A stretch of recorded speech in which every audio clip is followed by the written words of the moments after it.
Bienvenue pour cette nouvelle définition de l'attentif IMO. J'ai le plaisir aujourd'hui de vous parler d'indexation. Alors l'indexation, c'est un sujet qui est très important si vous êtes investisseur en immobilier. C'est un mécanisme de droit des contrats assez classique en fait, et qui s'applique notamment aux contrats qui s'étalent dans le temps. Ce mécanisme, il vise à actualiser la valeur d'un montant financier. Dans le domaine de l'immobilier, cela veut dire que vous allez avoir un contrat, un bail, qui va durer des années.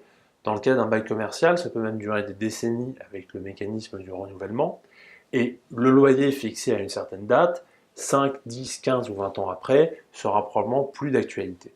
Il est donc nécessaire de le mettre à jour.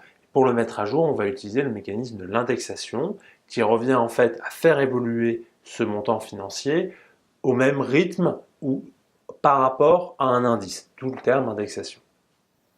Historiquement, l'indexation dans le domaine de l'immobilier prenait comme base l'indice du coût de la construction, ICC pour les intimes. Le problème, c'est que l'ICC, notamment au début des années 2000, s'est mis à évoluer très fortement et de manière assez erratique.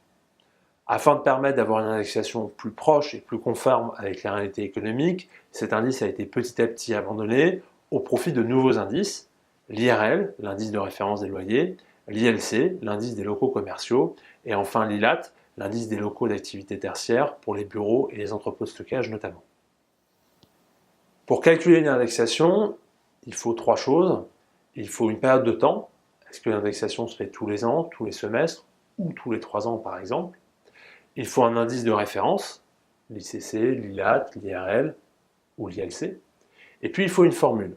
Il faut faire attention à ce dernier point parce que généralement les locataires ou les propriétaires ont tendance à modifier un petit peu le jeu de l'indexation, par exemple en interdisant la baisse du loyer ou en encadrant la hausse.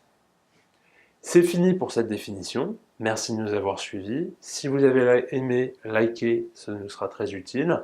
Et puis, je serai ravi de vous revoir sur nos autres vidéos et sur notre chaîne YouTube. À très bientôt.